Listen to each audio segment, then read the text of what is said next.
If you're watching the commodities trading floors in Shanghai, Vancouver, and Anchorage right now, you're seeing something that hasn't happened since Nixon opened China in 1972. Brent crude futures tied to Asian delivery just jumped 14.2% in 37 minutes. Liquefied natural gas contracts for Pacific delivery spiked 21.8%. The Chinese yuan strengthened against the US dollar by 2.3%. Because every trader on the planet just realized that the global energy map is being redrawn in real time and the United States is on the losing side. Mark Carney didn't just walk away from Donald Trump. He walked straight into the arms of Beijing and Alaska. The state Trump promised to make an energy superpower just became a frozen casualty of the worst foreign policy blunder in modern American history. Before we go into how $780 billion in energy infrastructure just pivoted from America to China and why your gas station and Fairbanks might run dry by April, hit subscribe and drop a comment telling me whether you think Trump can still fix this or if Carney just checkmate the entire US energy strategy. Your support keeps this investigation going when mainstream media moves on to the next distraction. 47 minutes ago, inside a secure video conference connecting Ottawa, Beijing, and Brussels, Mark Carney did something that will be studied in international relations courses for the next century. He announced the formation of the Pacific Energy Alliance, a trilateral framework between Canada, China, and the European Union designed to create an alternative energy supply chain that completely bypasses the United States. The press release was only 4 paragraphs long, but the implications are seismic. Canada is committing to redirect $780 billion worth of energy infrastructure investments away from southbound pipelines to the United States and toward eastbound LNG terminals shipping to Asia and westbound CBC pipelines connecting to European markets. China immediately pledged $340 billion in co-investment to build the terminals, the shipping infrastructure, and the storage facilities. The European Union committed another $190 billion to connect Canadian energy to European grids through Greenland and Iceland.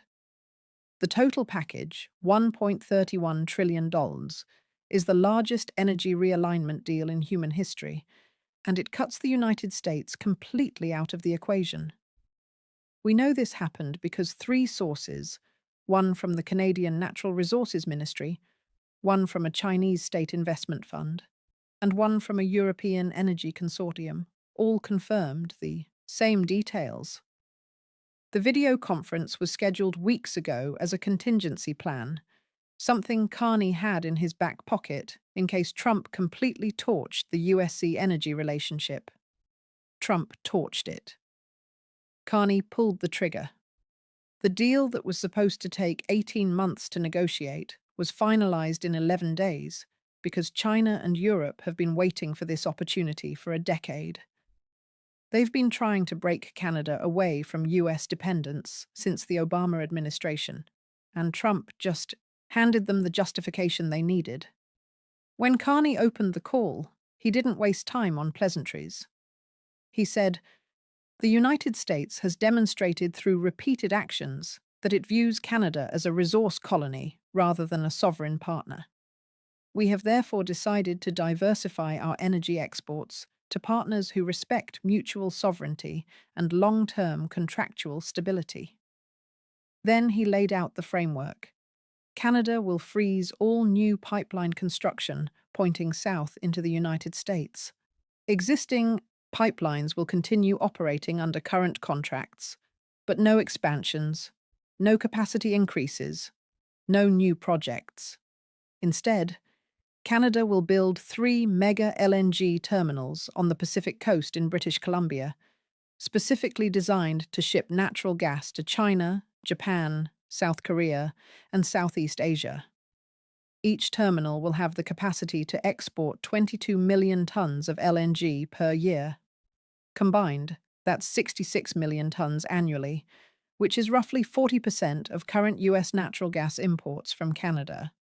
That gas was supposed to heat American homes, power American factories, and fuel American electricity grids. Now it's going to Shanghai, Tokyo, and Seoul. But the LNG terminals are just phase one. Phase two is the sub-sea pipeline network connecting Canada to Europe through the Arctic. This is the part that makes Alaska freeze, literally and economically. The proposed route runs from northern Alberta through the Northwest Territories under the Beaufort Sea, past Alaska without touching it through the Arctic Ocean north of Russia and into the North Sea, where it connects to European pipeline infrastructure in Norway. The pipeline will carry crude oil and natural gas 7,400 millimeters under some of the harshest ocean conditions on the planet. But the engineering is feasible and the financing is locked. China's Arctic Silk Road Initiative has been planning this exact route for 8 years. Carney just gave them the Canadian supply to make it viable. When Trump finds out about this, and he will, because we're about to tell 4 million people, he's going to lose his mind, because this pipeline does something strategically devastating. It turns Alaska into an energy island. Let me show you the receipts, because this isn't speculation. This is geology, economics, and pipeline infrastructure converging into a nightmare scenario for American energy independence. Receipt 1. The Alaska supply crisis. Right now, Alaska produces about 440,000 barrels of oil per day from the North Slope. That oil travels south through the Trans-Alaska Pipeline to Valdez, where it's loaded onto tankers and shipped to West Coast refineries in Washington and California. Alaska also produces about 9.8 billion cubic feet of natural gas per day. But most of that gas is re-injected into the oil fields to maintain pressure because there's no pipeline infrastructure to get it to market. For 40 years, Alaska has been trying to build a natural gas pipeline to the lower 48, but it's never been economically viable because the distance is too far and the construction costs are too high. Canada was supposed to be the solution. There were plans, preliminary agreements, feasibility studies, all pointing toward a joint US-Canada pipeline that would connect Alaskan natural gas to Canadian pipeline networks and then flow south into the US market. That made sense geographically, economically, and politically. Trump just killed it. When Carney announced the Pacific Energy Alliance and the Arctic Sub-Sea Pipeline, he made it clear that Canada has no interest in helping the United States access Arctic energy anymore. If Alaska wants to export its natural gas, it has to build its own infrastructure to its own markets, and the only market close enough to be viable is Asia. But Canada and Russia already dominate Asian LNG imports. Alaska can't compete. So Alaska's natural gas stays in the ground. The oil production declines because they can't maintain pressure without re-injecting gas. And within 5 years, Alaska goes from energy producer to energy importer, buying heating fuel from the lower 48 at prices triple what they paid before. Receipt 2. The China economic domination. Here's what most people don't understand about this deal. China isn't just buying Canadian energy.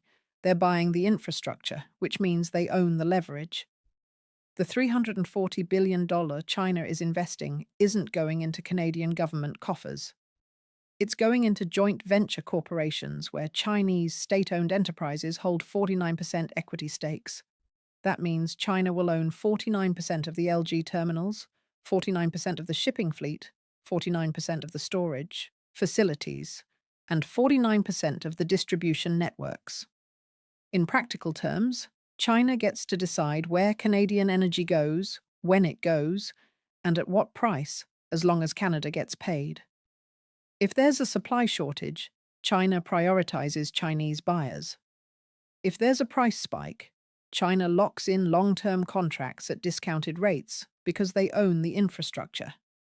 And if the United States ever tries to sanction China or restrict Chinese access to global energy markets, China can retaliate by restricting Canadian energy exports that US allies depend on because China controls the valves. This is exactly what Russia did to Europe with natural gas pipelines. And we all saw how that turned out. Trump just let China do the same thing to Canada, except this time the gas is pointed at American allies in Asia who are now energy hostage to Beijing. Receipt 3. The European Insurance Policy. Europe isn't stupid. They watched Russia weaponize energy during the Ukraine war, and they've been desperate to diversify away from Russian oil and gas ever since. Canada is the perfect replacement, politically stable, resource-rich, and geographically accessible through Arctic shipping routes that are now open year-round because of climate change. The $190 billion Europe is investing creates a direct energy link between Canada and European markets that doesn't depend on Middle Eastern oil or Russian gas. That's a strategic win for Europe. But it's a strategic disaster for the United States because Europe was buying American LG as a stopgap while they transitioned away from Russia. If Europe switches to Canadian supply, American LG exports to Europe drop by 60%. Which means US natural gas producers lose their second biggest customer. Prices collapse. Shale gas companies go bankrupt. Jobs disappear in Pennsylvania, Ohio, and Texas. The American energy boom that Trump loves to brag about dies because he gave Canada a reason to sell to someone else. Receipt for the Alaska political earthquake. Alaska is one of the reddest states in America. Trump won Alaska by 15 points in 2024. Republicans have held both Senate seats for decades. The state's entire economy is built on resource extraction, oil, gas, fishing, and mining. Energy jobs are everything. If Alaska's energy sector collapses because Canada cut them out of the pipeline network and China undercut them in Asian markets, Alaska doesn't just lose jobs, it loses its entire economic identity. The political consequences are nuclear. Alaska voters will turn on Trump and the Republican Party with a fury that makes January 6th look like a book club meeting. You'll see protests in Anchorage, recalls of state legislators who supported Trump's trade policies, and potentially Alaska flipping blue in 2028 because desperate people vote for change. The state that gave us Sarah Palin might give us a socialist senator because Trump destroyed their economy to win a trade fight with Canada. So why did Trump let this happen? Why didn't he see this coming? Because Donald Trump thinks the world runs on attention and dominance.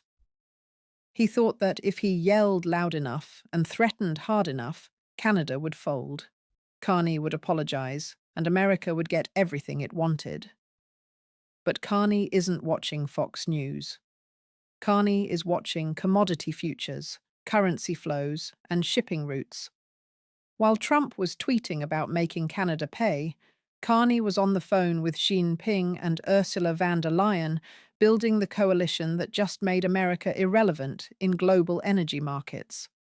Trump doesn't understand that in the 21st century, leverage isn't about military power or economic size.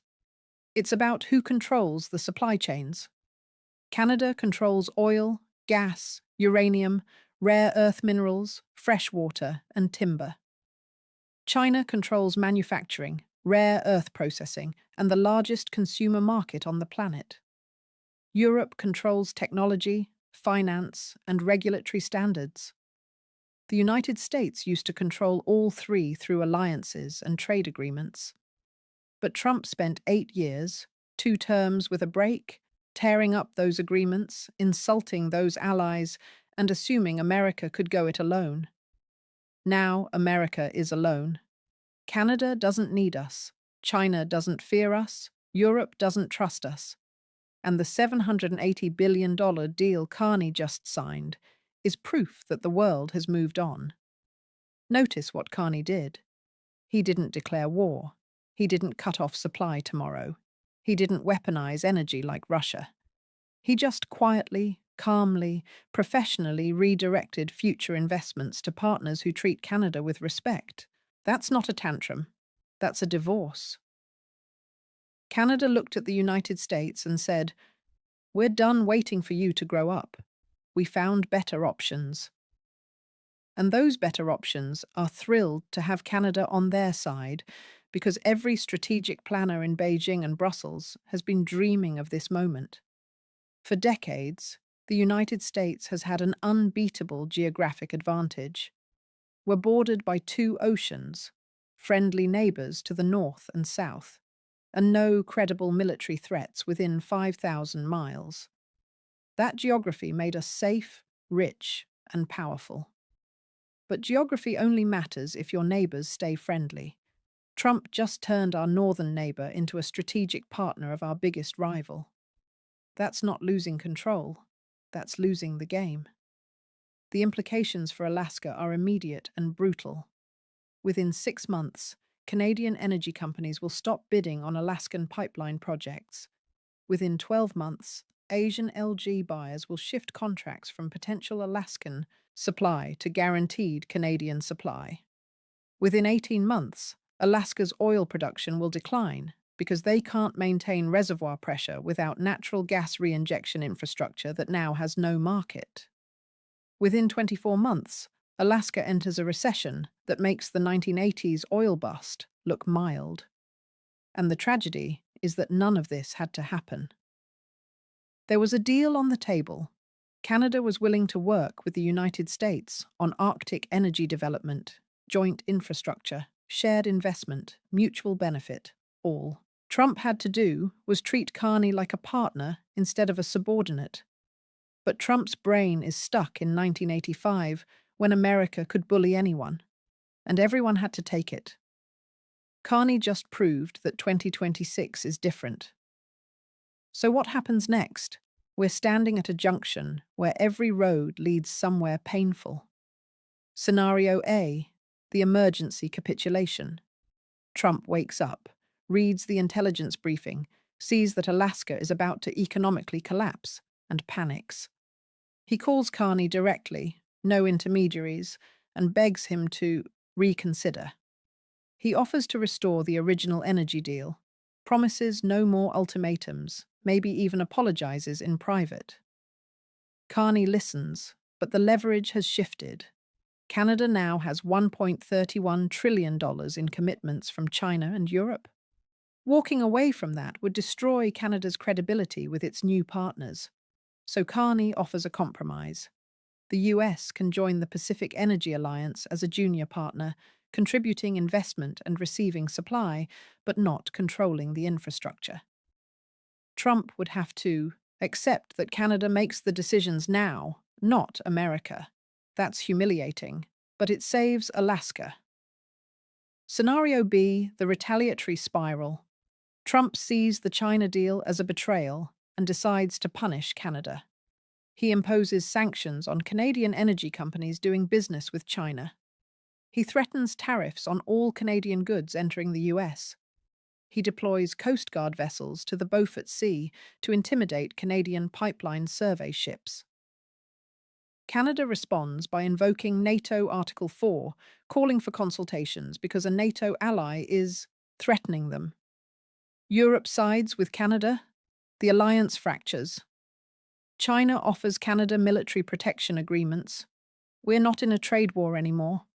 We're in a Cold War realignment where the West splits into US versus everyone else. Scenario C, the New World Order. This is the one that's already happening. Canada completes the Pacific Energy Alliance infrastructure over the next decade. China becomes the largest consumer of Canadian energy.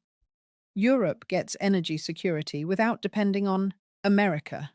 Alaska withers economically and politically, turning into a cautionary tale about what happens when you elect leaders who think leverage is louder than strategy. The United States remains powerful but isolated. No longer the indispensable nation, just another country that used to matter. And 20 years from now, historians teach courses on how American energy dominance died. Not because of technology or resources, but because one president couldn't handle being told no by a central banker. Right now, we're on the path to Scenario C. Every day, Trump stays silent about Alaska. Every day, he doesn't reach out to Carney. Every day, he pretends this isn't happening. We move closer to permanent realignment. I want to know what you think. Is there any way Trump can fix this? Or did Carney just execute the perfect strategic checkmate? If you live in Alaska, are you preparing for economic collapse? Or do you think this is media hype? Drop your answers in the comments. Subscribe so you catch every update as this unfolds and hit the notification bell, because when Alaska starts feeling the pain, you'll want to understand exactly why your governor is screaming at Washington and getting no response.